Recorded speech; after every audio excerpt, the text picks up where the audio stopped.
Okay. So people are trickling in. Hi, everybody. I'm going to open the chat and make sure it's stays open.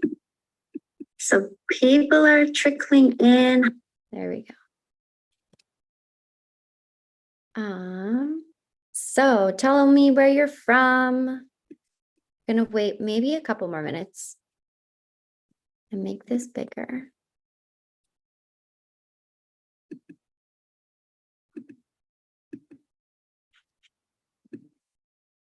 Okay, chat's open in case you have a question, want to say where you're from or anything like that. I'm also going to open TikTok and go live on your feeling loaded, gassy. There we go.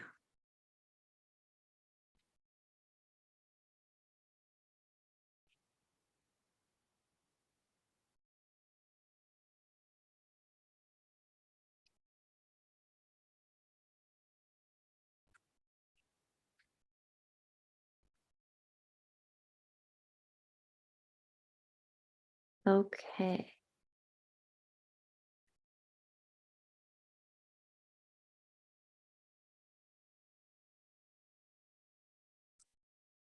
Okay, we're live on TikTok, we're live on Zoom, and I think we're live on YouTube as well. Couldn't do it on Facebook, but that's okay. Okay. I have the chat open, so I'll try to read everything that you put if you have any questions. If you want to ask anything specific, that would also be great. We don't have too many on, so it's actually a good time to get your questions answered. If you're new to me, my friend is on Zoom. Hi, Zane. I'm at his house right now, house sitting. So that's what he's commenting on. If you don't know me, I'm Dr. Annie Savage. I'm a naturopathic doctor, and I work mainly with women in balancing their hormones and helping them to experience a much easier time with their periods, whether it's perimenopause, menopause, just your cycling years, or fertility or infertility. So I do that from Vancouver, and then I work with people all over the world as well. We do a lot of telemedicine, and I have an online program. So we have lots of options with what we can do. Like I said before, we're live on a few different places. So that's why I'm looking around. I'm trying to catch all the comments, questions, ask questions. I'm going to try to answer direct questions, specific questions, if you have them, as best I can. I won't be able to diagnose you based on, I don't know you, but if you have actual questions about a symptom, what could be causing something, we can try to go through that kind of stuff.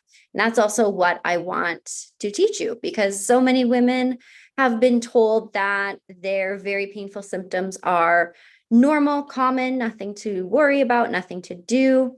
Yet so many women are struggling and having to take tons of medication, take time off work. And that really isn't normal. That doesn't really make any sense. And then we have unexplained infertility that has an explanation in some cases that we can address and then help you on that fertility journey. The same thing goes for perimenopause and menopause. Lots of women are told that there's really nothing that you can do with those symptoms. You just have to kind of accept it or deal with it. And that, again, there is a lot of things that we can do. So we want to go through all of that. My intention and my desire today is to help all of you gain the knowledge so that you can decide for yourself what is for you versus what is not for you. You definitely don't have to sit and accept your symptoms that are disrupting your life. There is a way out of that. So I want to tell you that. I want to give you value today. I'm going to give you tips, tricks, things that I do with my patients that work all the time. So I want to do that as well. And I want you to be able to get to know me. So ask me any questions if you have them. Are you a TikTok doctor? I'm not sure what that means. I'm a naturopathic doctor and I'm live on TikTok. So maybe that makes me a TikTok doctor. I don't know. Okay, so like I said, questions are open, so keep those coming. And I will check one more space because I just realized I don't have that open. Just so they don't go unanswered. Okay.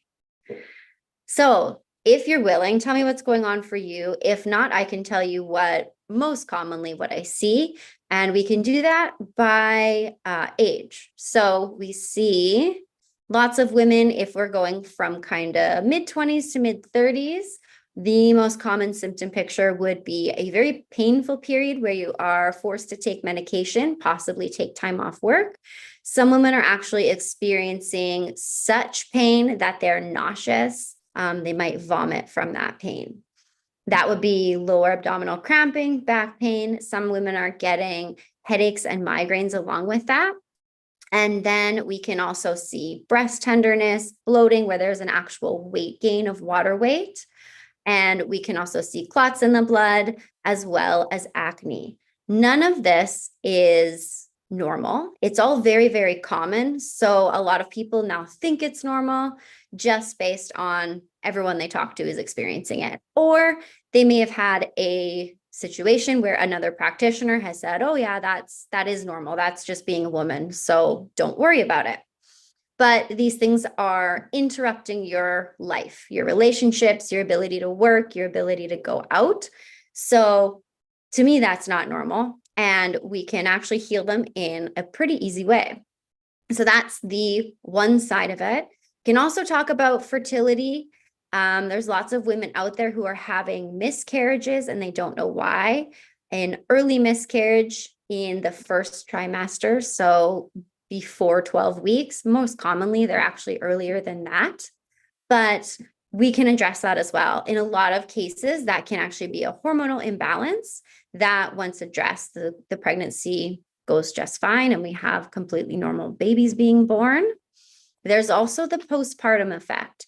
So your hormones completely change when you're pregnant, of course, and then you have a child and your hormones completely change again. And they actually completely change if you breastfeed or not.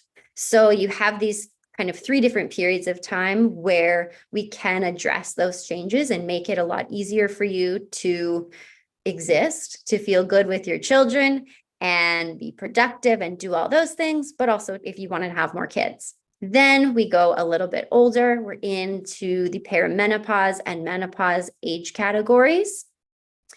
With those women, typical symptoms, again, it's almost like they sound like a teenager. Because if you remember when you first got your period, everything felt chaotic and like a very big deal, and hormones were all over the place because they were just starting. You just got your periods, your body was just figuring it out. Perimenopause and going into menopause is the same thing in the reverse direction. So your hormones are coming down, but in a chaotic way. It's not a linear way, and that's what creates a lot of the symptoms that you can experience. Can getting your tubes tied cause a premature menopause? It shouldn't, because you'd still be producing your hormones. But it's possible. And sorry, that was one question. So if you have any questions with what's specifically going on for you, what are you experiencing, let me know. One of the things that keeps coming up recently is severe PMS or PMDD. So PMS typically occurs 1 week, 1 to 2 weeks before your period, and typically it stops when you actually start to bleed. For some women, that PMS is much more severe. It can actually be more of a depression, a doom and gloom, and then it really affects your life again, your relationships, and your job. So we want to address all of these pieces, and we're going to talk about how we can do that. I have another question. Is it too risky to get pregnant when you have hypothyroidism for the mom and for the baby? It's not. So with hypothyroidism, that is a lower functioning thyroid. If you're on medication for that, typically what happens when you get pregnant is you actually may need more medication. So your thyroid function will change as your hormones are changing, and you might need a higher dose of your medication, but it's safe. Women have children all the time when they have hypothyroidism, and you can stay on the medication when you're pregnant as well. So that is totally okay. Yes. So someone on TikTok is just saying they have ADHD, bipolar, and PMDD. So they feel like it's a madhouse in their head. That makes sense. And is all of that'd be worse around your period, of course, because we have these hormonal changes. So one thing I've noticed is that many women don't actually know how our hormones are meant to work, or what they're doing, or what our period is. So for our period, let's go through what our hormones are actually doing, because we have our period, we'll call that just time 0, day 1 of your cycle is your first day of bleeding. That is actually triggered by your estrogen and your progesterone becoming low. Those are becoming low because you've not become pregnant. So you have your period, you have this 3 to 7 days of bleeding. That would be a normal period, between 3 and 7 days. And then your hormones begin climbing again. So your estrogen is climbing, your progesterone is pretty stable at this point. It's not quite climbing yet, but most women feel good when they begin to bleed through their period, unless they're having all those very painful symptoms up until ovulation. Typically, ovulation is around day 14. We have an LH surge, which causes our progesterone to spike. That progesterone spiking makes a lot of women feel really good.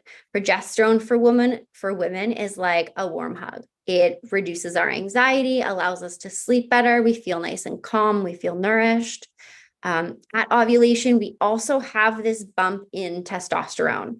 That bump in testosterone, if your hormones are balanced, are going to bump up your libido a little bit. So you're more vain. You want to go on a date. You want to go meet people. You want to get pregnant, have babies, all of those things. So we should feel those ways. And typically women feel quite good around ovulation. It's in the luteal phase, which is after our ovulation, that the PMS, that's when we lump all these symptoms pre-period, start. The reason that happens is because if we did not become pregnant, so that egg was released, the sperm didn't show up or missed its opportunity, and now we have to shed this lining that our uterus has built up for a baby that's no longer going to be there. So we have our estrogen and our progesterone falling. When they fall, that's the trigger of our period. So we're back at day 1 of that cycle, but it's in this luteal phase that we see all these symptoms. Why? We see all these symptoms because of an imbalance between the 2 hormones, the estrogen and the progesterone. Now, it's super common that everyone asks me or says, but I've been to the doctor and I've got my hormones tested and they're normal. They told me it's normal. There's nothing I can do. So what are you talking about? Your hormones in this case aren't going to look out of range on a reference range for a lab. So whether you do a saliva test, a urine test, a blood test, whatever that may be, the odds of your estrogen and progesterone being outside the normal limit is pretty low unless something major is going on. What we mean when we talk about estrogen and progesterone becoming lower to trigger our period and the imbalance between the two is between estrogen and progesterone. It's not to do with the reference range.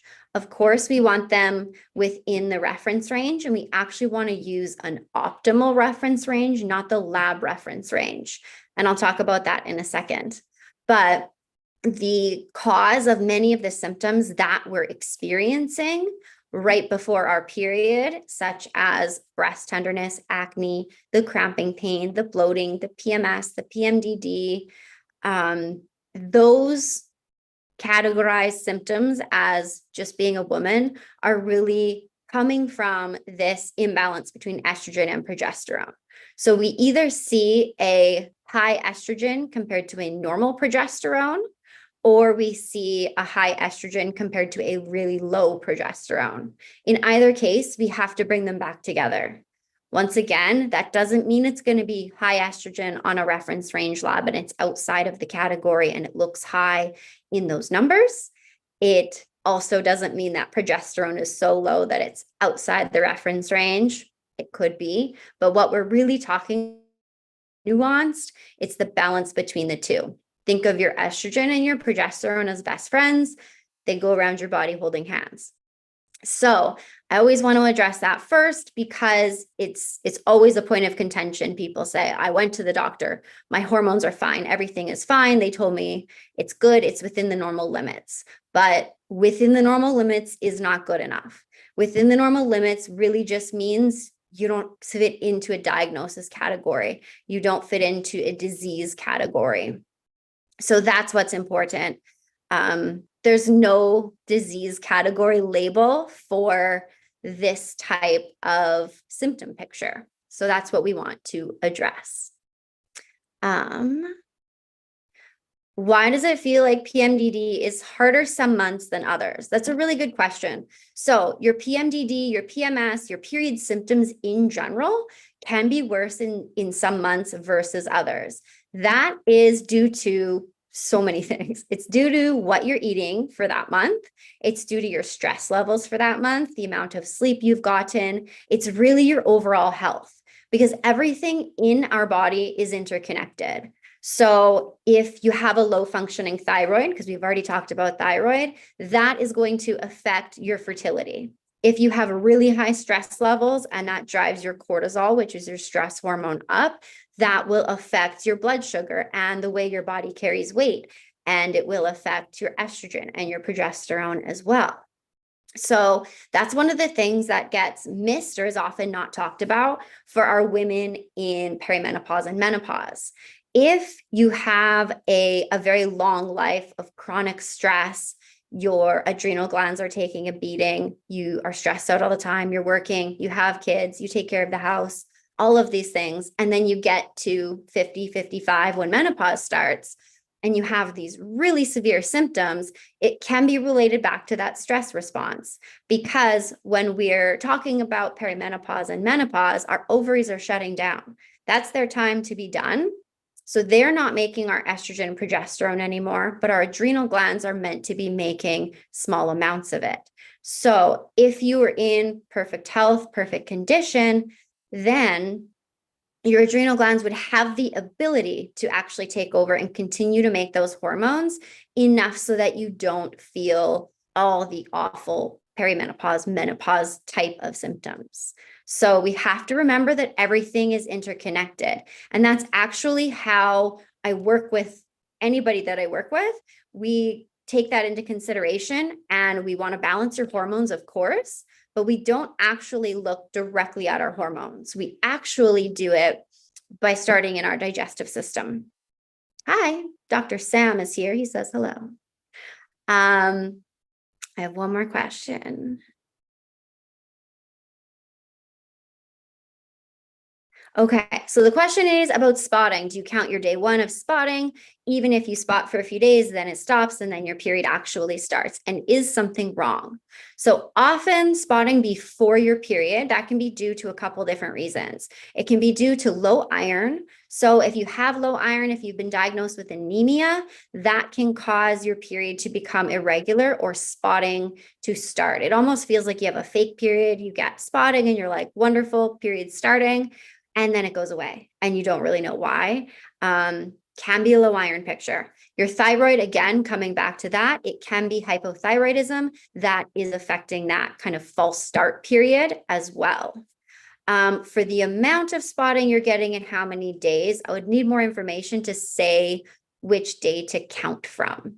If you can't figure out your true day one, if you figured out your ovulation, you would be able to count backwards and figure that out a little bit easier, but it's kind of hard to do that when you have this false start period.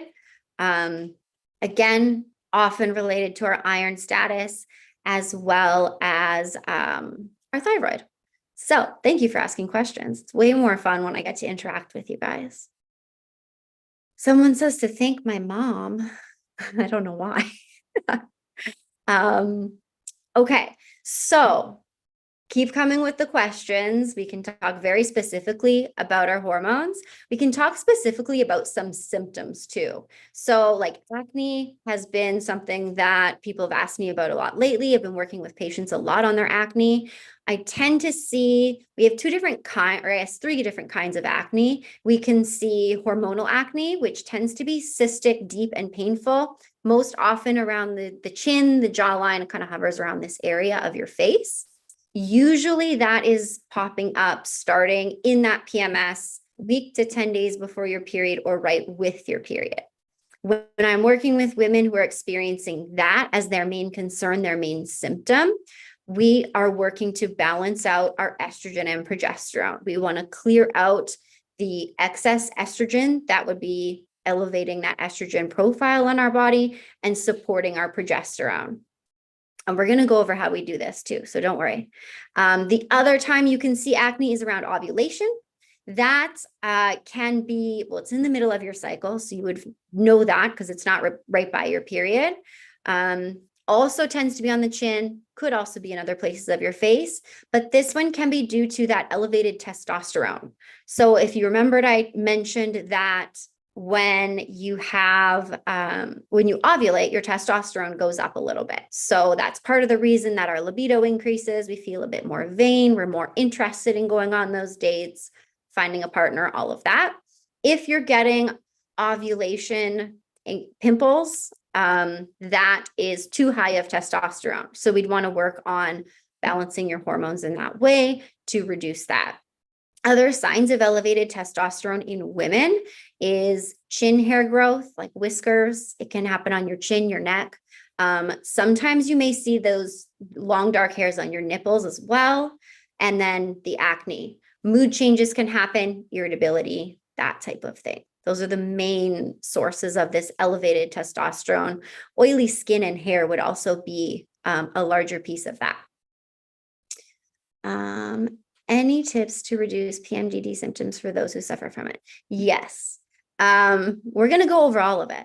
Unfortunately, it's not really a simple answer of one thing to help it. It comes down to our hormone balance and then also our inflammatory response in our body. So let me give you a full breakdown of just how I work with women, with patients, online or in person. I'm doing it in a very similar way. I find that you have to address all of the 4 things that I'm about to talk about. Otherwise, we don't see the results that we want. Like I mentioned briefly, we of course want to balance the hormones, and we talk about balancing your hormones, but we actually start in the digestive system. So when I'm working with anybody, I'm considering the 4 pillars of health. So those 4 pillars of health for me are detoxification, nutrition, hormones, and then lifestyle. Step 1, when we're balancing hormones, is looking at digestion. So first, and this is Diana, I'm answering your question, so I hope you stay on. It'll be a very long answer though. First, we want to look at your the digestive system. So we want to have normal digestion that's very optimal. So that means you want to have at least 1 normal bowel movement per day. You should not be bloated. You shouldn't be gassy. You shouldn't have reflux. You shouldn't be burping a lot. You shouldn't be farting a lot. It should be pretty simple. One majorly important thing to mention is, to me, your stomach should look the same from the beginning of the day to the end. There's so many people out there, women and men, who wake up and they say, oh, my stomach's nice and flat. I look so nice in the morning.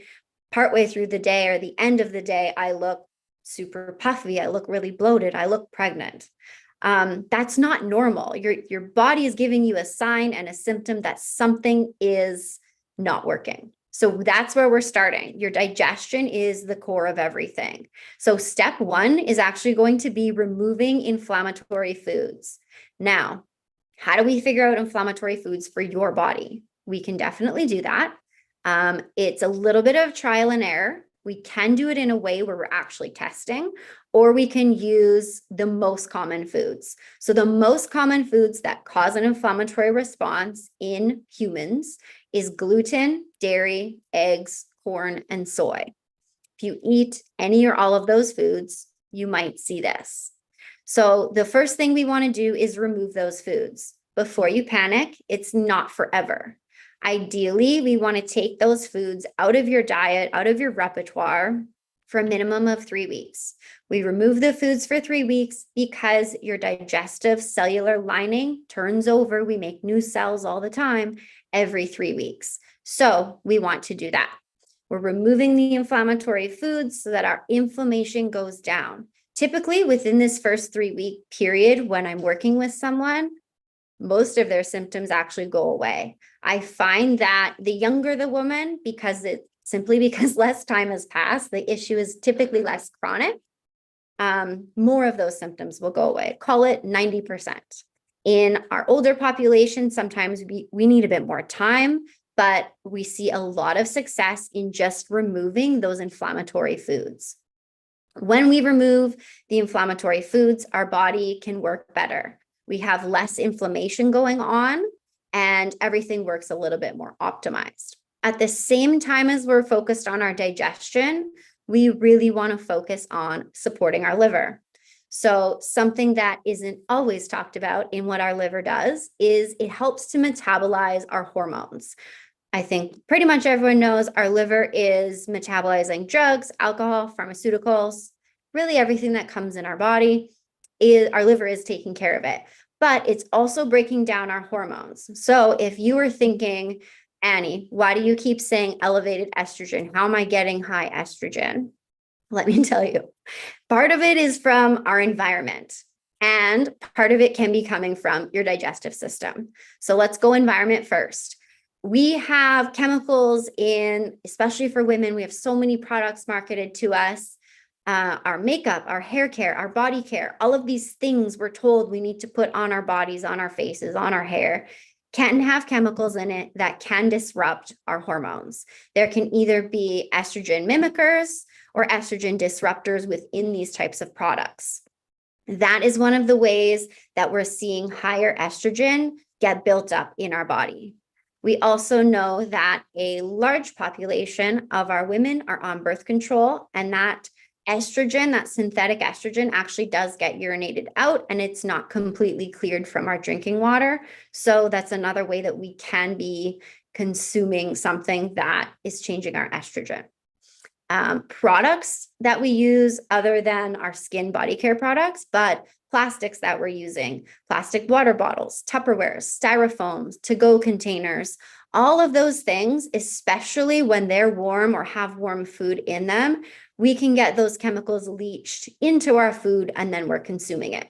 So that's two different ways from our environment that we can see this elevation of our estrogen occurring. If you were thinking, where's it coming from?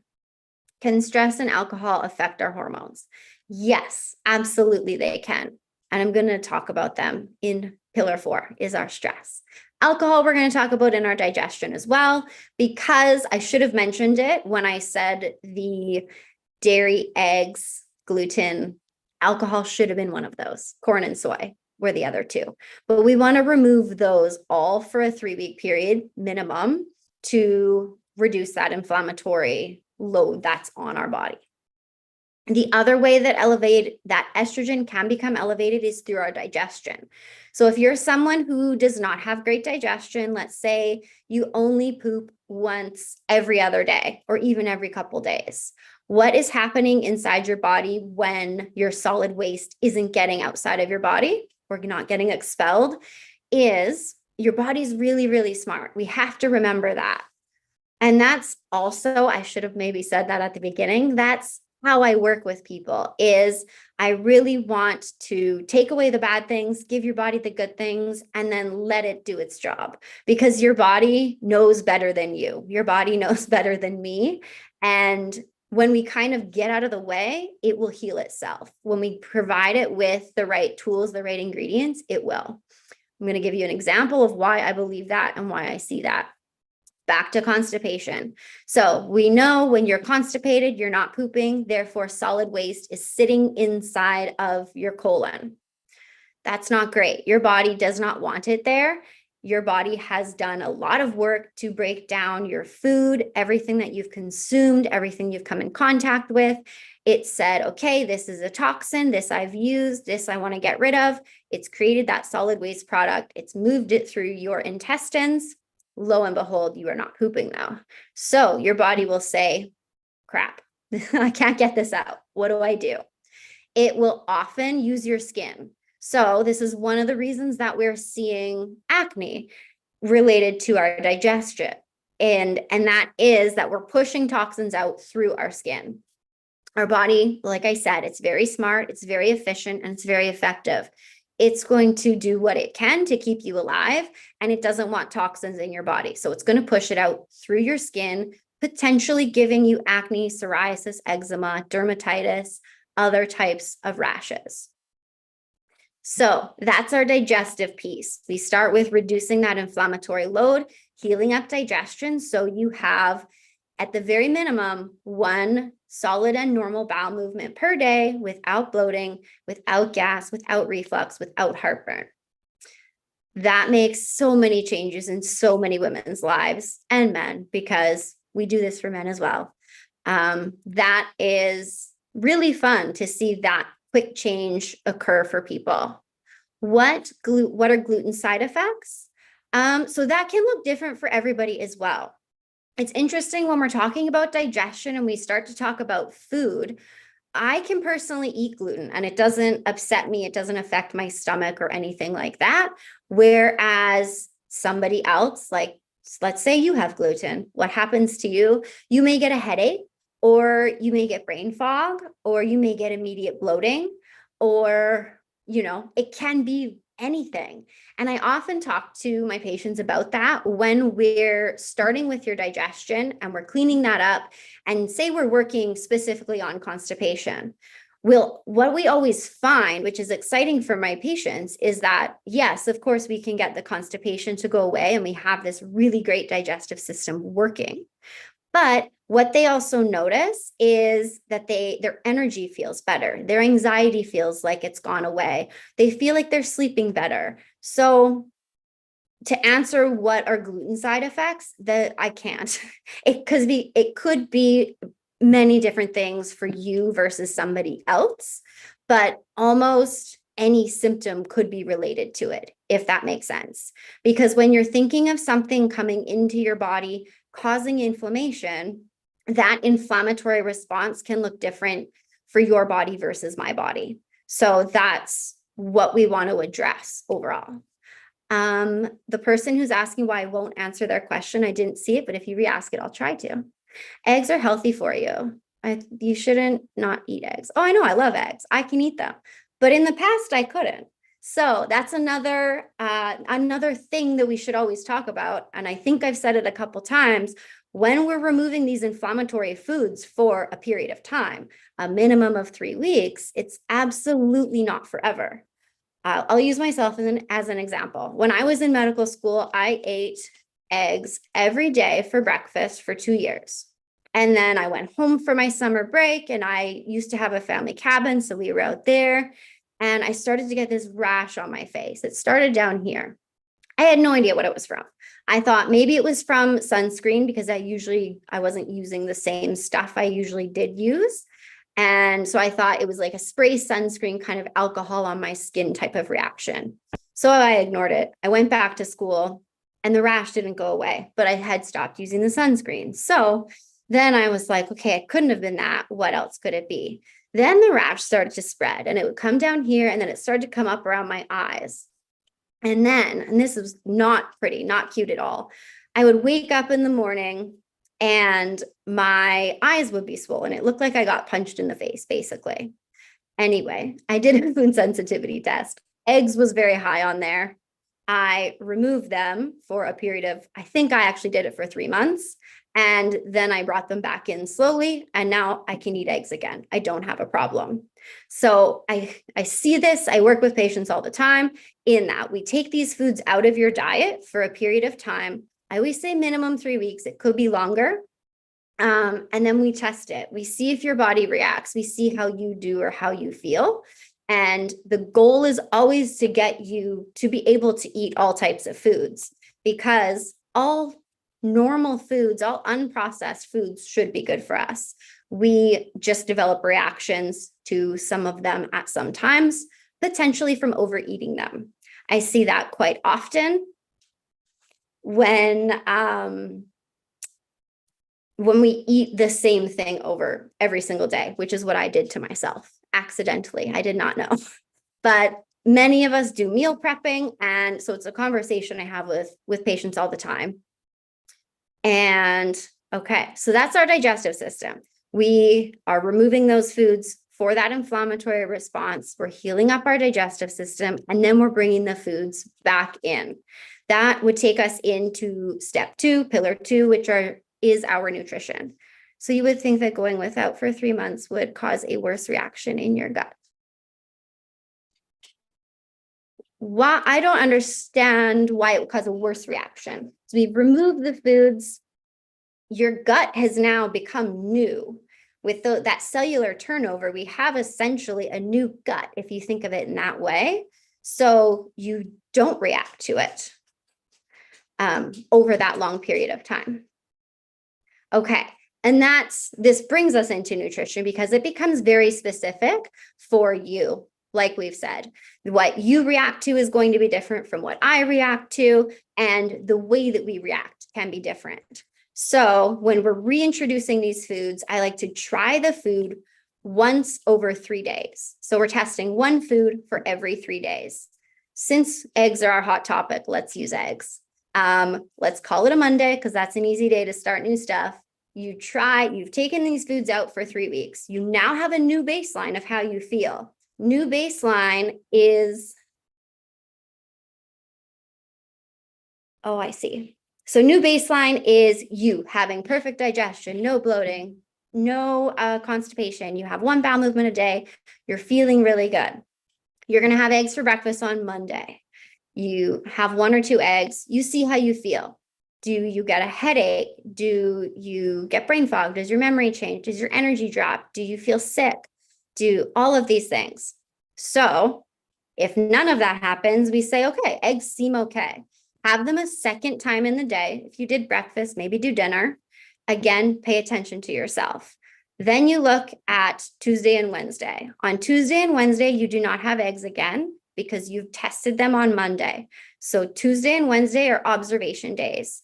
You are just going to pay attention. Do you have constipation again? Because if you do, we're going to blame it on the eggs. We're going to remove eggs for 3 more weeks and test them again in 3 weeks. If nothing happens, meaning no symptom occurs, then we can say, okay, eggs seem to be okay, and we'll add them back into our rotation. You really shouldn't have them every single day. We want to have them on a rotation rather than eating the same foods every single day. That's one of the ways that we can determine which foods are going to be good for us, which foods are bad for us, which foods are still causing us a symptom. Some foods are easy to bring back in. Some foods are harder to bring back in.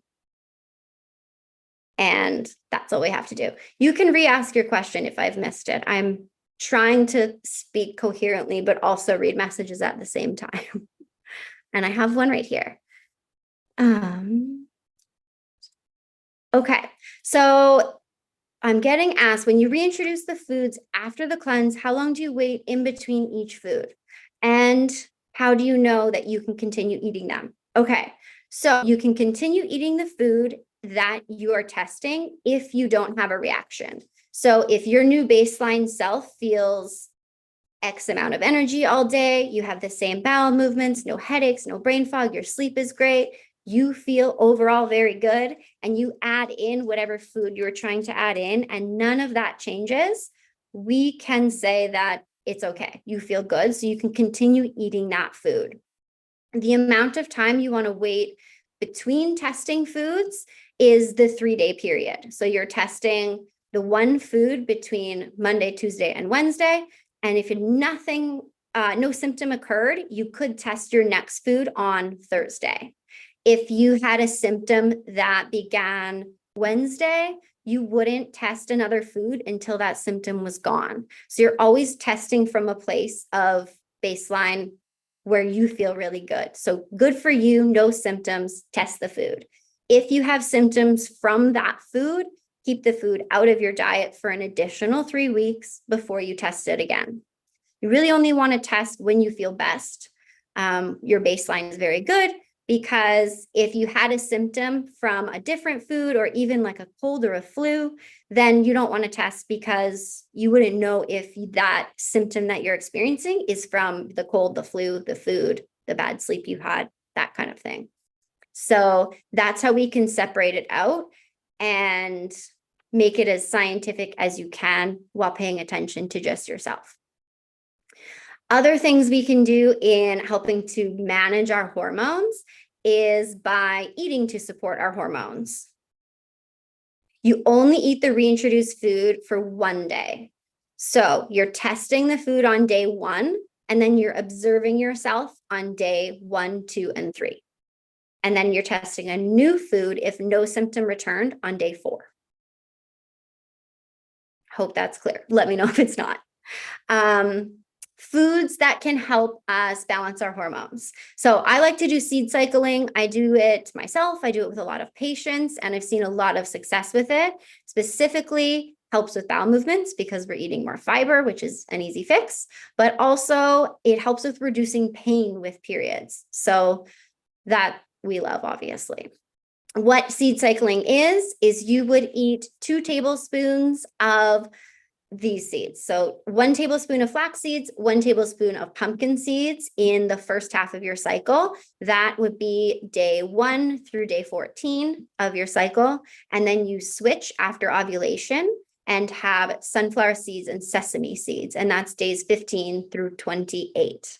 The reason you're doing that, or those seeds in particular, is the nutrients found in those seeds. So flax seeds, you also may have heard of. They're very liver supportive. There's lignans in them that can help to balance our estrogen, support our liver in metabolizing that excess estrogen.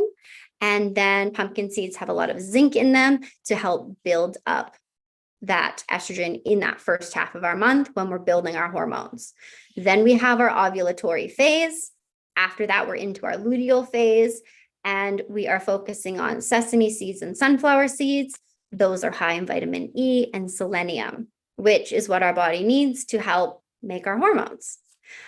So that is our nutrition pillar, or a taste of it, in how we can make your nutrition specific to you.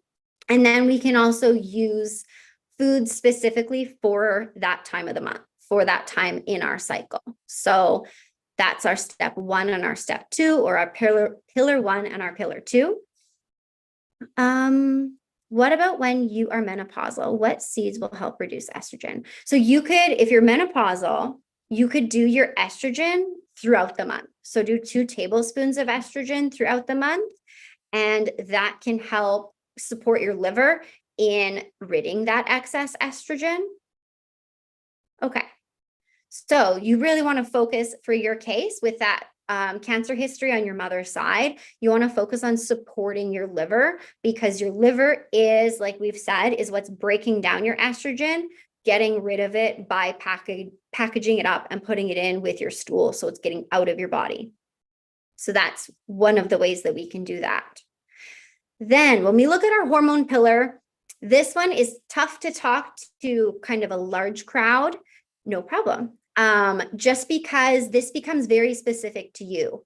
So this is the part in our journey where we can do testing, we can do prescriptions if we needed to do progesterone, estrogen, etc., or we can do supplementation. So I don't ever start with supplementation, which I think frustrates a lot of people, especially in the online format, because it's very much like, I have this problem, give me the answer, it must be a supplement. But if I take you back to pillar 1 in your digestion, if you have diarrhea every day, if you have bloating every day, if you have constipation, if you're not digesting properly, giving you a supplement, to me, is kind of like throwing out your money because you don't know if it's going to work. You don't know, especially if you have diarrhea, you're probably just tossing your money down the toilet and not absorbing any of that. So I really like to focus on the digestion on its own in a very clean, natural way. And then by the time we get to pillar 3, the hormones have already started to become balanced. We reduce the inflammatory response. Our hormones are already doing a prettier dance. We see less symptoms. I like to use supplementation on top of all that if needed. So pillar 3 in our hormones is where we would start to do that. Things, if you're looking at balancing your estrogen, are actually, you're going to look at things that support your liver, ways that you can support your liver. Easy fixes that no one wants to hear and how you can support your liver is stopping coffee and stopping alcohol. So those are 2 huge burdens on our liver that we can pretty easily remove. As well, the chemicals we were talking about in our body care, skincare, hair care, makeup, all of those types of products. So those are a couple ways we can additionally support our liver and balance our hormones. And then lifestyle, being the 4th pillar, is often completely forgotten about or just not talked about, but someone asked earlier about this. In the lifestyle pillar, we have stress, we have sleep, and we have exercise. This becomes very, very important for women, especially when we're talking about weight loss, because more often than not, women come in and they are under eating and they're over exercising and they're very stressed out. And even though they're doing all of those things and they're doing things right, or what the internet told them to do, or what someone told them to do, they're gaining weight still. And obviously they're frustrated because they say, I couldn't possibly eat less. I couldn't possibly work out more. But this, we have to go back to the connection in our body. If you're under a lot of stress and you have an elevated cortisol, that's your stress hormone that's released from your adrenal glands. You've potentially heard of adrenal fatigue or adrenal failure. That's become quite trendy. That's what that's referring to, is this cortisol release, your stress hormone. When your cortisol is high and it remains high for too long, so it's chronically elevated, you'll get different symptoms such as feeling super jittery, super stimulated, overwhelmed. That's you. I'm sorry, Diana. That's because you said you're in menopause. I want to say, well, yeah, of course. It's a very common picture. And it's like you've got 9 things on your to-do list and someone adds a 10th and you want to freak out, whether that's crying or getting angry. There's this emotional ability there, this instability where you feel like you can't handle one more thing. This is this overstimulation of this high cortisol level. When you have this high cortisol level, it's going to affect your blood sugar. It's going to affect your energy, your sleep, and your hormones. So for the woman who's trying to lose weight, but under this high stress, then we have them doing really intense exercise. But we're bringing all these pieces together. I hope you're still with me. In lifestyle 4, we're talking about sleep, exercise, and stress. So we already have this high stress woman. Her hormones are out of whack. They're unbalanced. We've got all these symptoms. And now she's told to exercise. She's doing very intense exercises, HIIT workouts, intervals, CrossFit. I love those exercises. They're fantastic. But in this scenario, in this woman who's already too stressed out and already has high cortisol, that is going to worsen this whole picture. And that is why that's why this poor woman is gaining weight. Because when cortisol is already high, you're carrying more water weight, you're craving more sugar, you want to eat more, and your sleep is interrupted. And then you're exercising in this very intense way, which actually elevates your cortisol even more.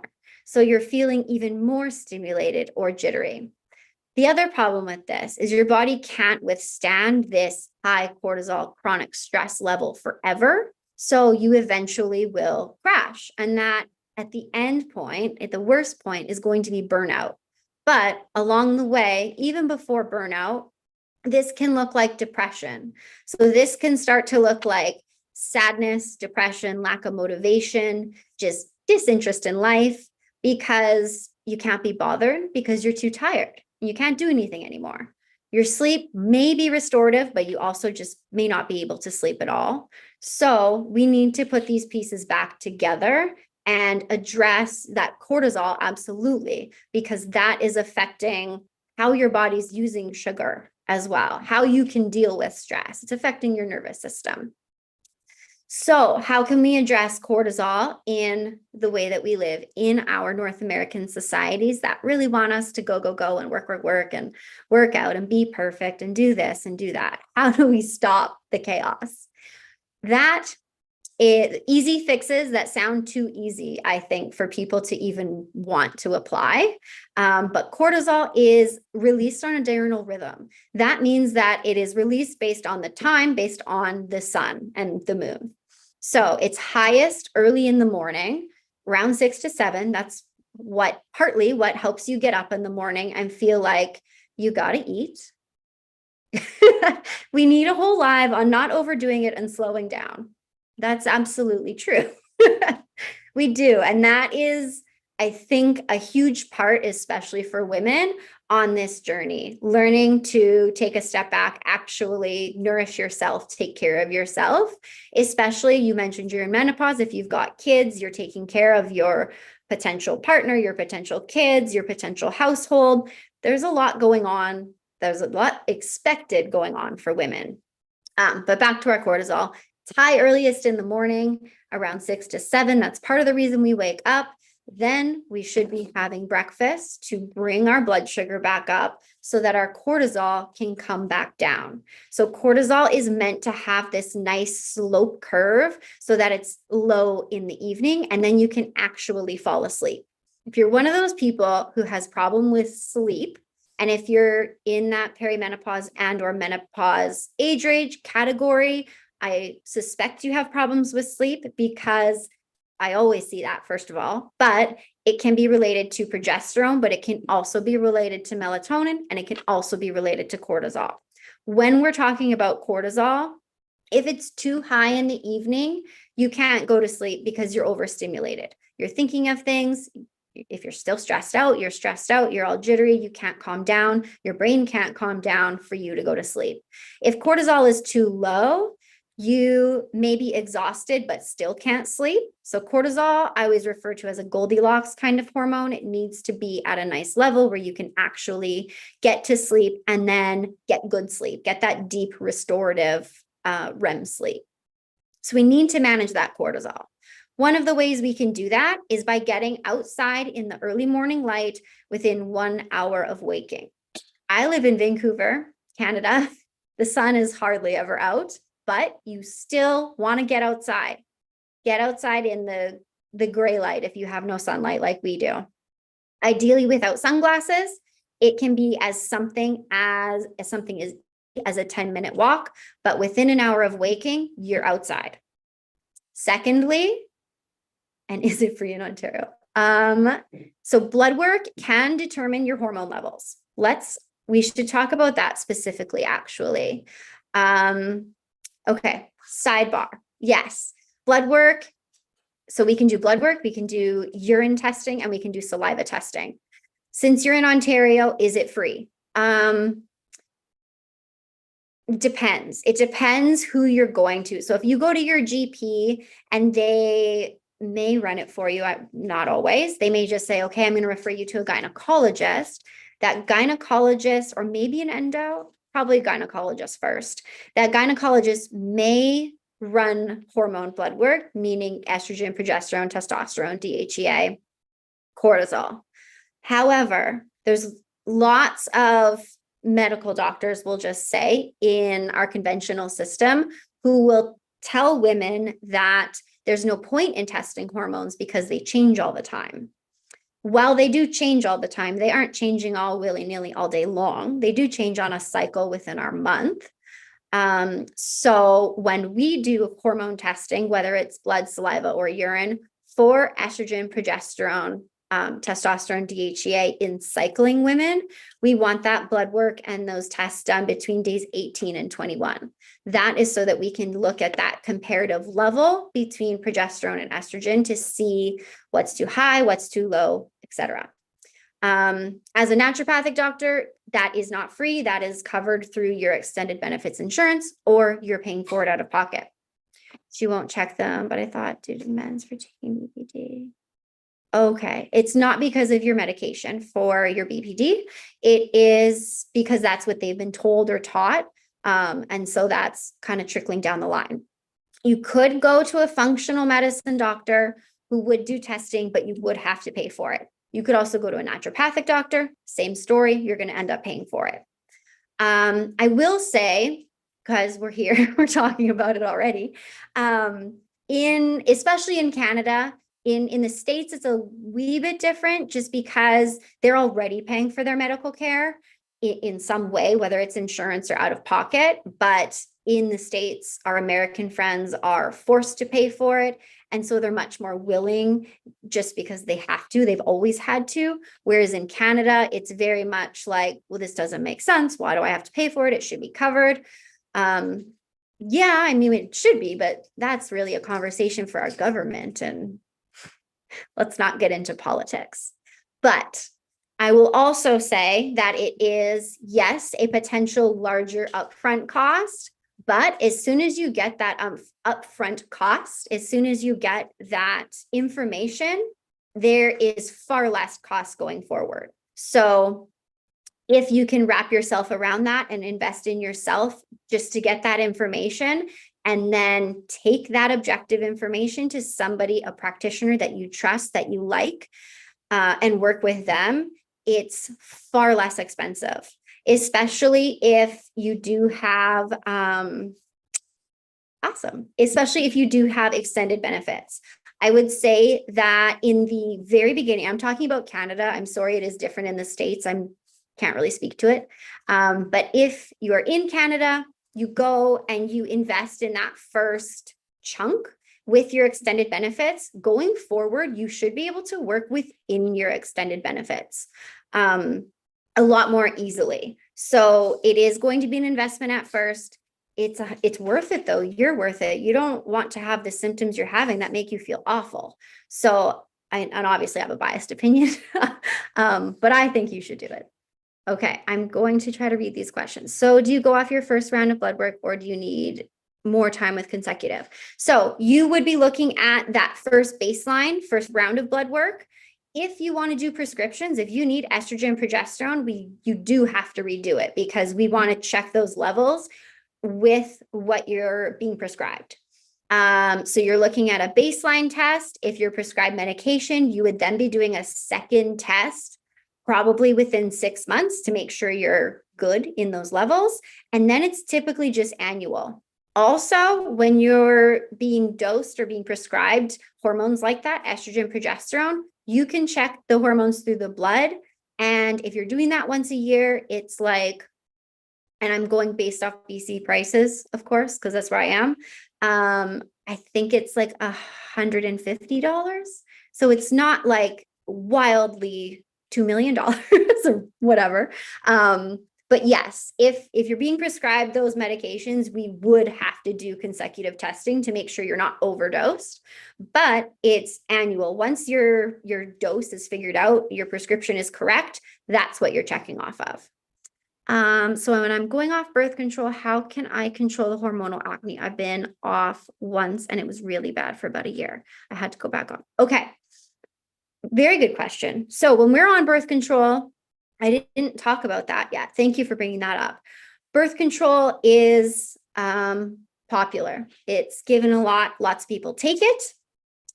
When we're on birth control, what is happening is our body is being given a hormone. So our body will make far less of its own hormone because it doesn't have to. It also affects your gut microflora, meaning your microbiome. It can affect your digestion. It can clear up acne or it can worsen acne. It can cause you to lose weight. It can cause birth control is known as a very band-aid solution. Works for some women, doesn't for others. That's just the way it is. Some brands work for some women, and some don't for others.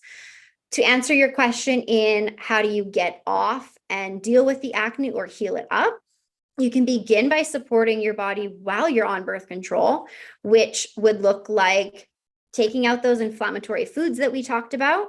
Oh, an important point, I've never had acne growing up. Okay. So just to answer your question more in depth, your acne related to birth control could be because of that digestive piece, because it's upsetting your gut microbiome. And so your acne is actually coming from your digestive system when you come off the pill, not necessarily your hormones. If you didn't have that hormonal acne prior to going on the pill, but don't know when you went on the pill, how old you are, etc.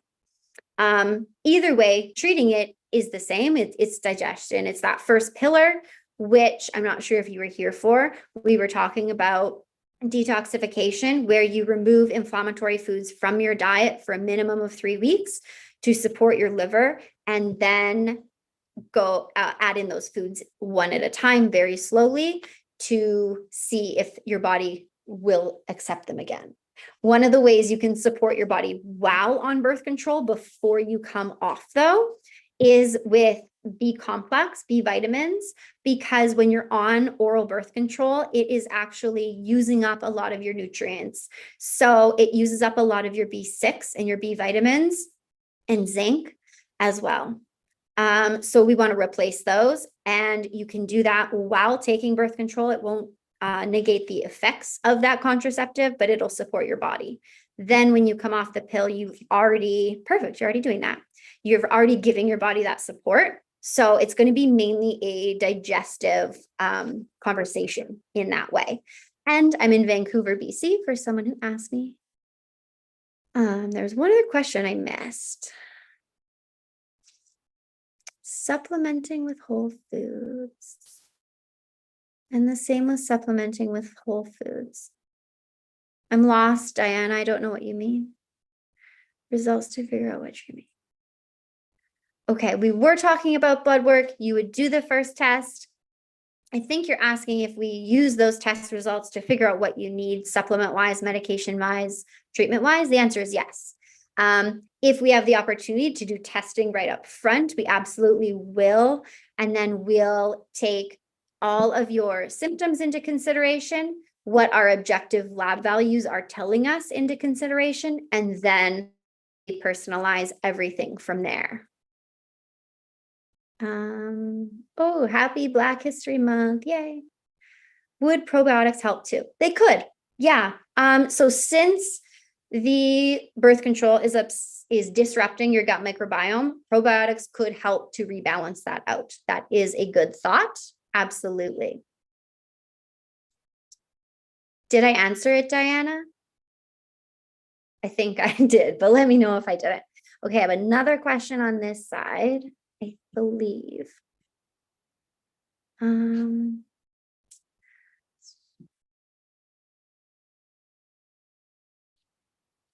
Okay. So sleeping, and then you have to wake up to pee, and then you can't really fall back asleep, and you feel that you're hungry. What time are you waking up in the middle of the night? And you're not doing anything wrong. It's one thing. So I was telling people to drink more water.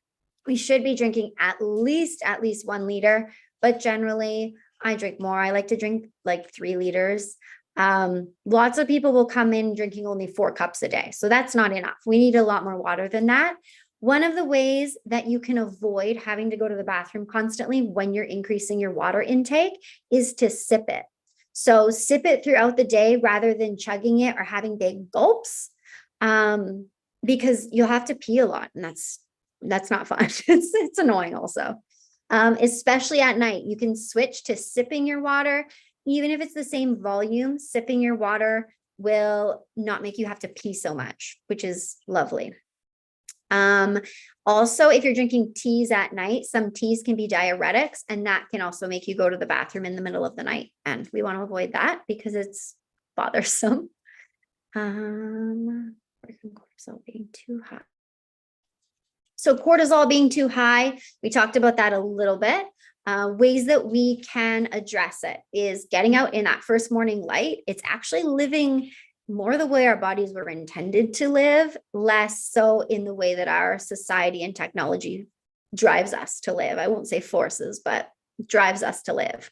So first morning light within 1 hour of waking, that will help lower your cortisol, as well as eating breakfast within 2 hours of waking. That helps to reduce that cortisol. Magnesium, does it help to regulate hormones?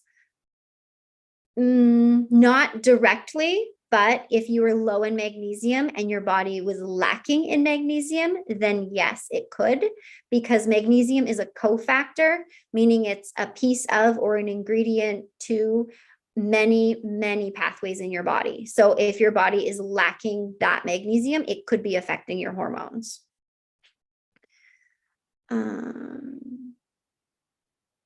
Is it true that warm water is better? Yes. So that's actually a Chinese medicine perspective, which is kind of cool. Drinking room temperature or warm water is better for your body in that it can absorb it more easily. When we're drinking ice cold water, really cold water, our body actually has to warm it up to use it. So it is nicer for your body to drink room temperature warm water. One way actually to help with your digestion too, I love this little hack, is if you find that you have difficulty digesting large meals or high fat meals, if you're going out for dinner, you're at someone's house, you can actually drink a cup of plain hot water, so boiled hot water, and that will help emulsify the fats and support your digestion a little bit better. So you can try that before you grab like Tums or anything like that, to support your digestion as well.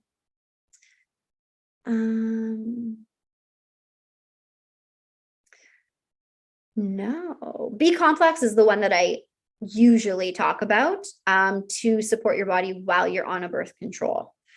And it's a safe one to take, which is great. I usually do tell people don't take your I hate room temperature water.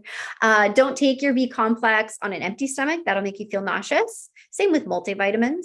And you don't want to take it past 3 p.m. That can keep you stimulated, keep you up at night. So how much hot water to lose 20 pounds? It'd be a lot of hot water. We went from 23 to 27 day cycles, mostly pain-free periods. Good signs for hormone regulating.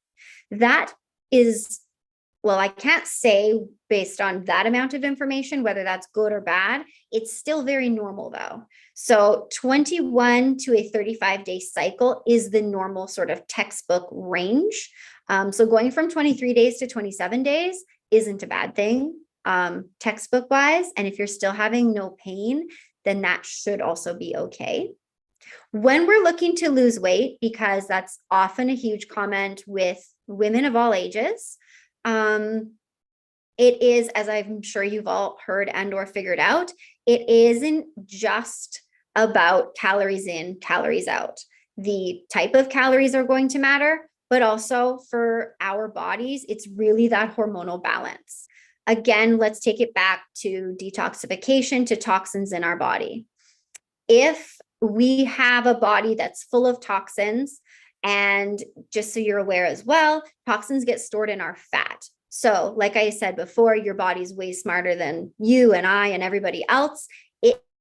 It's very efficient, very effective. So if there's toxins floating around in our system, much like that estrogen that got stuck in our system when we were constipated, our body will actually store the toxins in our fat cells and with our fat, our adipose tissue. If that's the case, no matter how little you eat and how much you exercise, your body's not releasing that weight. It does not feel safe to do so. It won't. It's going to hold on to it all until you are safe, then it can release. So once again, I'm taking you all the way back to pillar 1, to digestion and detoxification. Start by removing inflammatory foods, support your liver, support your digestion. Once you see that inflammatory puff drop, then you can see weight loss happen a lot more easily and a lot more quickly. took my B12 as we were talking. Well, I hope it doesn't keep you up. Some people, I think some people can definitely take their Bs later in the day. I just also know so many people that get stimulated by it. So tomorrow, do it in the morning, like someone else already said. Tomorrow's another day. Good detoxifying foods. Okay. Detoxifying foods are going to be your liver loving foods. So cruciferous vegetables should be your best friend. Cruciferous vegetables are your vegetables, your broccoli, your cauliflower, your cabbage, bok choy. Sulforaphane is high in broccoli sprouts. That's what can help support those detoxification pathways, and flax seeds as well. So vegetables, cruciferous, stinky vegetables are your best friends in your detoxifying foods. Stinky vegetables cause bloating though. So we have to work on your digestion. It shouldn't be causing bloating. That is a problem that we want to address as well. Obviously, if that's the case for you, you'd want to increase those vegetables very slowly. Especially if you're not used to them, that can happen. So you would want to increase them slowly. You wouldn't want to go from 0 broccoli in your diet to like a whole plate of it, because that would probably cause some bloating and some pain for you. Do it slowly. Bring it all in slowly. Okay, I got lost when we were talking about cortisol and how we were lowering it, and then about sleep and exercise as well. You could do a little bit each day.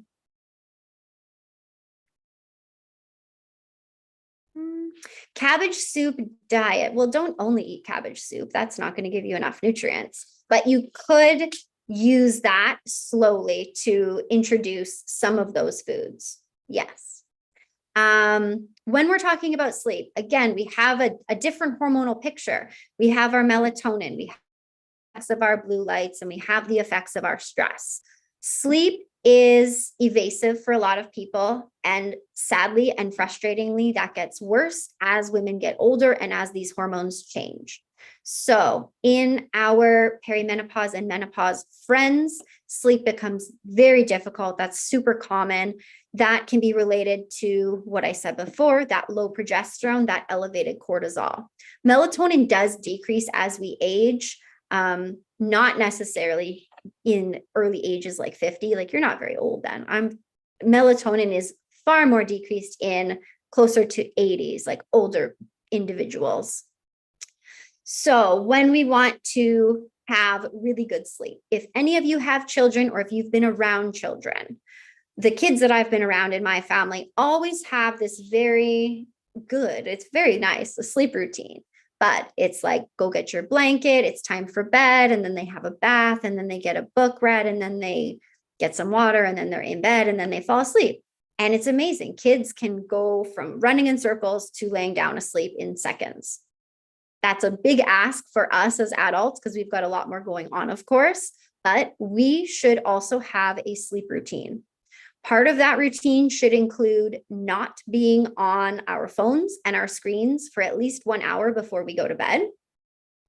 Other things that we do are have a bath or a shower to calm our bodies down, to trigger our bodies to know that we are going to bed. Our temperature drops ever so slightly when we go to bed, so raising it a little bit helps us actually get to sleep. Doing a brain dump is something that works really well for a lot of people, where you write down everything that your brain is telling you, thinking about, to-do lists, all of that right before you go to bed, triggers your brain to, you wrote it down. We don't have to think about it. It's okay. Go to bed now. We should also be fasting for at least 2 hours before we go to bed. So if your bedtime is 10 o'clock, you should have had your last bit of food, snacks, etc. by 8 o'clock. Those are all ways that we can work really good sleep in. Also in the morning, if you've heard of Mel Robbins and her book, The 5-Second Rule, she talks about this in there. She talks about sleep inertia. So when you wake up in the morning, how many of you are pushing snooze on your alarm clock and then wondering why you don't feel good throughout the day? You feel more tired. That is something that is called sleep inertia. I learned this from Mel Robbins. It's in her book. And it is the idea that when you get pulled out of your sleep that first time, your body's pulled from whichever place you were in your sleep cycle. Sleep cycles are 120 minutes long, between 90 minutes, 120 minutes. So when you snooze for 8 minutes, you may or may not get back to sleep, but your body thinks that you are about to get a full 90 to 120 minutes sleep, but you don't. You're pulled out of that sleep in another 8 minutes. I think that's what most snoozes are. And then you're left with sleep inertia, which essentially makes you feel groggy and or hungover for the rest of that day or for a large portion of it. So no matter how tired you were, you would have felt better had you just gotten up at that first alarm. That's another way that we can improve our energy and improve our sleep. Also, avoiding stimulants. We talked about this a little bit with B vitamins, but avoiding your stimulants by 3 p.m. For some people, they can't have coffee past 12 o'clock. So pay attention to that for yourself. 3 p.m. in the least is when you should be stopping those B vitamins, adrenal supports, coffee, stimulants, anything like that. You also should avoid alcohol. I know a lot of people use alcohol as a nightcap. It's, to calm you down. It gives you that nice feeling. It is actually interrupting your sleep cycle. So you're not getting as deep or a restorative sleep, sadly. So we should not be having alcohol before bed. Okay. I think we addressed everything in the 4 pillars. That, just so you're aware, is what I address with everybody when we're working together. And I find that if we've forgotten any of those pieces, we don't get quite the results that we want to. I'm going to scroll. There's a whole bunch of questions that popped in when I was talking about that.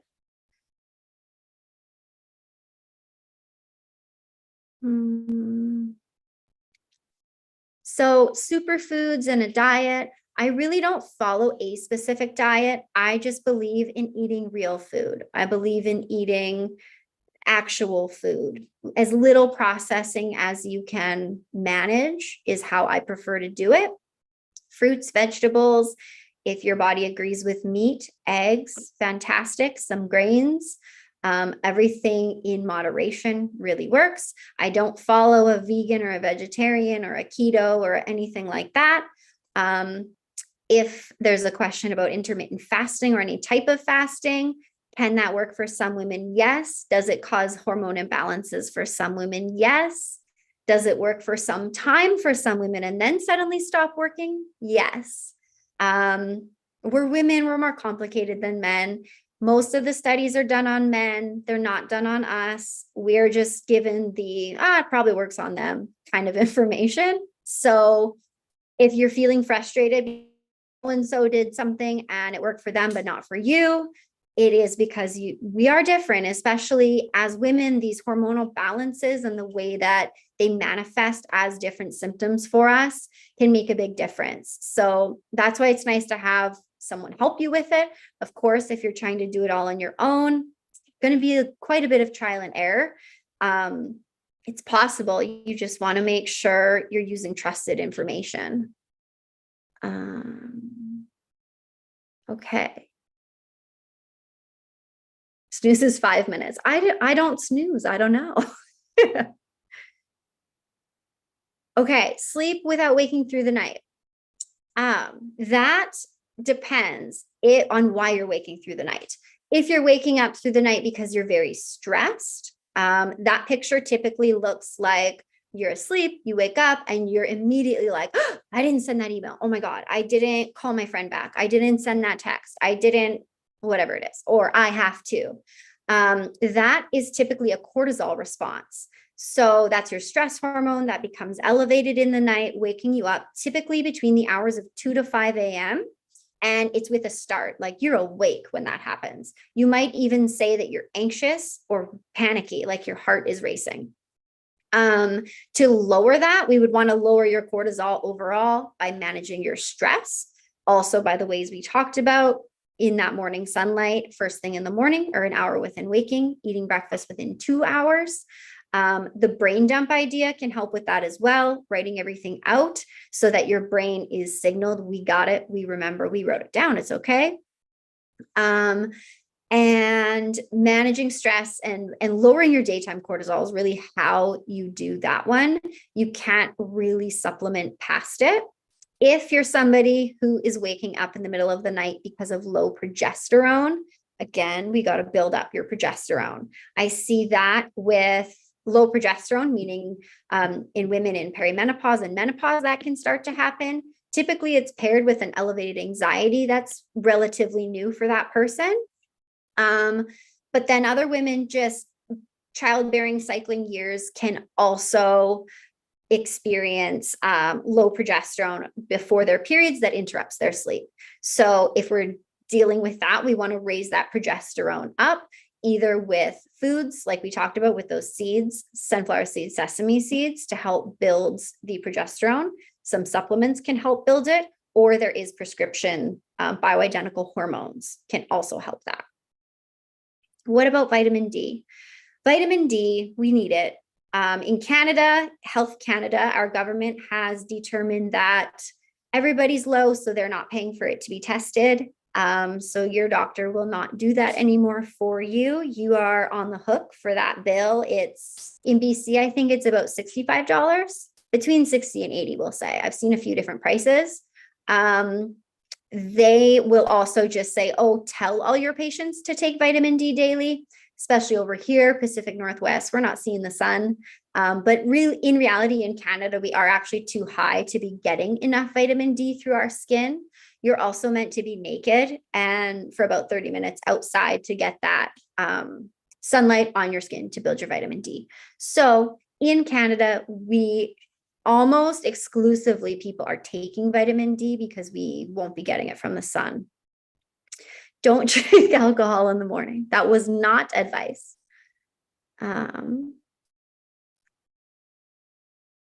Thank you. I get the skin thing a lot. And I will say, I actually don't drink alcohol. I stopped drinking alcohol just about 4 years ago. And it was within, I want to say 3 months of removing alcohol, I started getting the comment, oh my gosh, your skin looks amazing. What are you doing?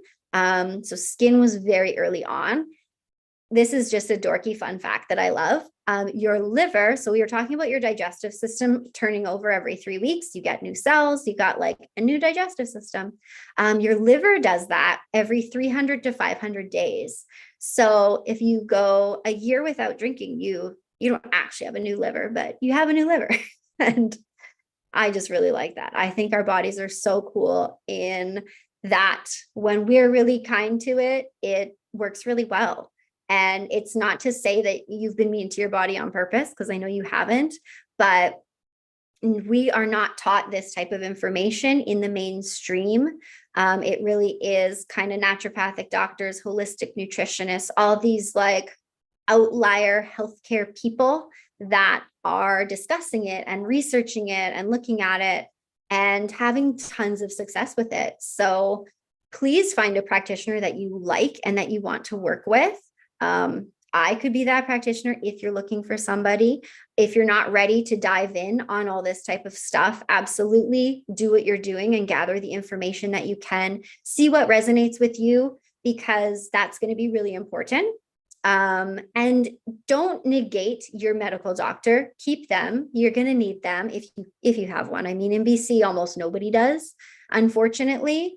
In Canada, it is a way that you can at least get your basic blood work through your medical doctor, through Health Canada, and then take that information and go to another practitioner who's going to use that objective information really, really well, and not just say, oh, you're within the normal limit, bye.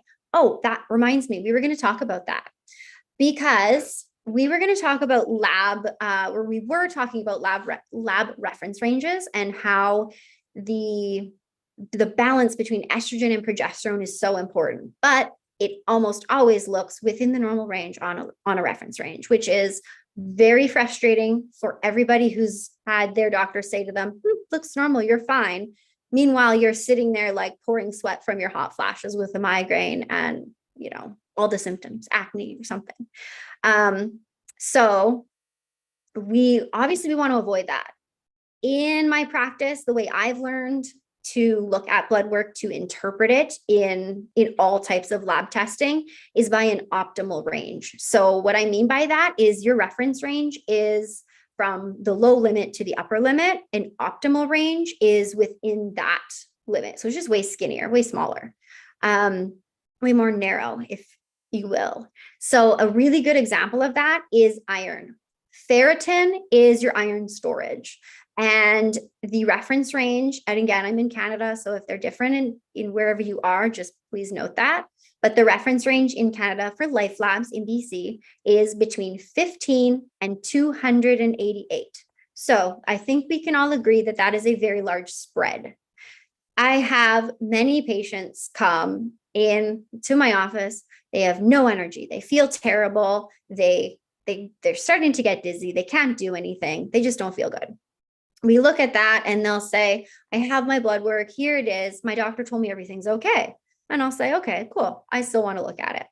And then I get to the ferritin and their level is like 16. Granted, yes, it's within the normal range, but the cutoff is 15. And there are studies, and we can anecdotally say that women feel best when their ferritin is between 60 and 80, 60 and 80. If you're a woman dealing with hair loss, most likely due to stress, because that happens to us, we have to have ferritin at 80 for hair growth. So if you're under a lot of stress, you started losing your hair, you obviously were worried about that. You went to your doctor, they did your blood work and they were like, I don't know, everything looks fine on here. Have a look at that ferritin again. Your ferritin needs to be at least 80 to promote hair growth. Another example of this sort of optimal reference range versus lab reference range is TSH. TSH is your thyroid stimulating hormone. So when you go to get your thyroid tested, again, Canadian information for my American friends, TSH will get run. If the TSH falls within the normal reference range, the T3 and the T4 will automatically be canceled. Canada is saying, no, TSH is normal. I am not paying for T3, T4. To give a little bit of insight on why that's a bit silly, TSH is thyroid stimulating hormone. It's not thyroid hormone. That's actually the hormone that comes from your pituitary in your brain and talks to your thyroid and says, hey, thyroid, pump out that thyroid hormone. In Canada, the way we do it is to look at this hormone, the one talking from here to here, to assume that the ones coming from here to the rest of our body are normal. On top of that, that reference range, again, in Canada, in BC, is 0.32 to 5.5, I believe. I could be off on the lower one. But again, very large reference range split there, 0.3 to 5.5. When I went to medical school, naturopathic medical school, I was taught that most people feel best with a TSH around 1. So once again, very similar conversation. Symptoms of a hypothyroid or a low functioning thyroid, just so you guys know, is constipation, low energy, weight gain or weight that is easily gained, sometimes hair loss, especially from the lateral ends of your eyebrows, also your hair on your head. Nails don't grow very well, they split, they have ridges on them. Muscle pain is the other piece. So all of those symptoms that I just listed are, if you Google hypothyroid symptoms, that's what's going to come up for you. So let's say you're a person who's experiencing all of those things. You go to your doctor, they say, okay, we're going to run your blood work. They do it, comes back. They say, everything looks normal. You're fine. And you say, okay, great, thanks. And then you look at your blood work and your TSH is 3.5. It is absolutely within that normal reference range. However, you still don't feel good. Also, we don't have the information of the actual active thyroid hormone, and that's what's more important. So if you can do that test and pay for it, again, this is Canada, if you go to your medical doctor and have them, if they're willing to do your blood work, TSH will more than likely be on that. You would only have to pay for the T3, T4 on top of it, which I think is like $35 together in BC again. So it's more nuanced than within the reference range or not, essentially, is all I'm trying to say with this explanation, because there's so many women who are so frustrated with, I'm doing my due diligence, I'm getting testing, and I'm just being told it's normal. And I get it. I get why you're frustrated with that. What causes anxiety the day or two before my period? That is probably both of your hormones dropping. So anxiety, especially right before your period, is related to that low estrogen progesterone, which I don't know if you were here earlier, but that is what triggers your period. If you've got too low of progesterone or a far lower progesterone compared to estrogen, that can create some anxiety right before your period. Your hormones are low, you don't feel good. Yes, vitamin D is a good option to do it when it's with the D3 and the K2 together. Those nudists. And maybe you saw in the summer, there was a trend of people, and I can't remember what the term is, but they were sunning their buttholes, which apparently is really good for a lot of things. That's all I know about the trend, though. I just saw photos. How can I clear up my skin? I don't drink a lot. Okay, so skin, whether it's acne or just like, I just want really nice, pretty skin, is major hydration. So you want to drink a ton of water. You want to have an anti-inflammatory diet with as little chemicals and processing as you possibly can.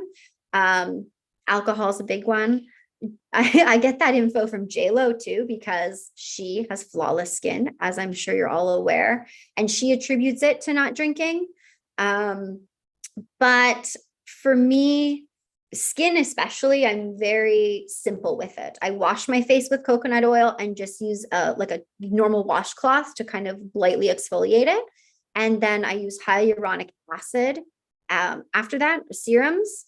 And then in the winter, I usually have a hyaluronic acid kind of moisturizing cream that I put on top as well. And then I use sunscreen every single day, all the time, even though I'm in Vancouver and the sun is not always here. I use it anyway. But hydration for your skin is going to be huge. Thank you, Diana. I'm glad you're learning. Yeah, so your ferritin was 15.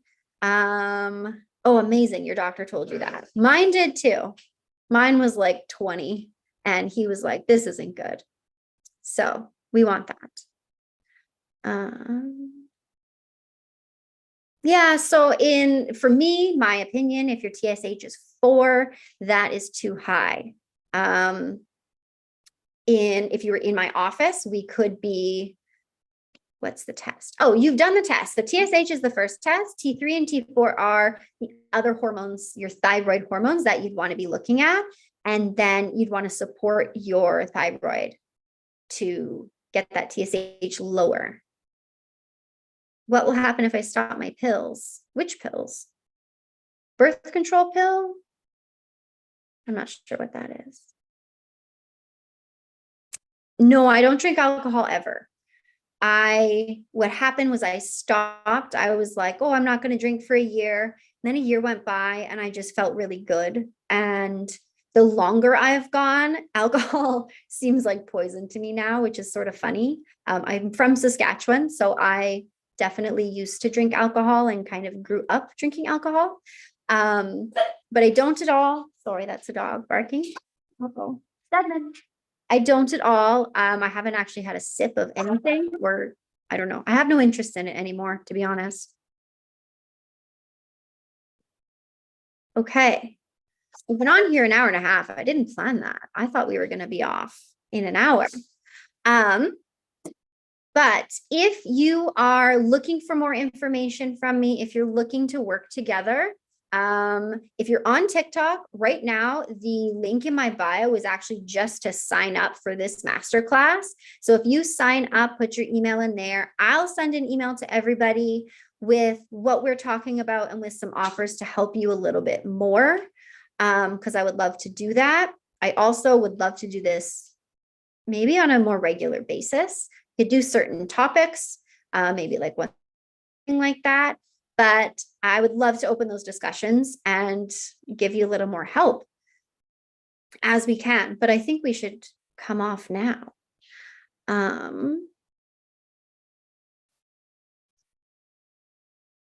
Okay. Someone says, how do I eat if I have hypothyroidism?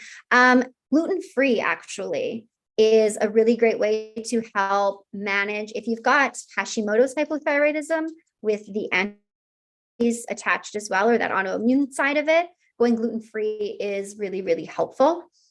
Zinc is often something that is missing in thyroid, and selenium. So foods high in zinc and selenium would be helpful for your thyroid as well. What do I think of health and lifestyle coaching? That could be good. I don't know specifically. It really is going to depend what you're looking for, I guess, is the main answer there. Okay, I'm so grateful that you were all here. Thank you so much for asking me all your questions. That was really fun for me. Like I said, if you're on TikTok and you want to go and sign up, just so I have your email and then I can offer you a little bit more help. Also, follow me. I have a video every day. Typically, I like to come on live. We also have a Facebook group that you are welcome to join, Symptom-Free Periods. I have a website called Symptom-Free Periods that you can contact me through as well. That'll just come directly to my email. So let's keep in touch and hopefully work together in the future. And thank you so much again for all of your questions. This was fantastic. I'm going to get off all of these screens right now.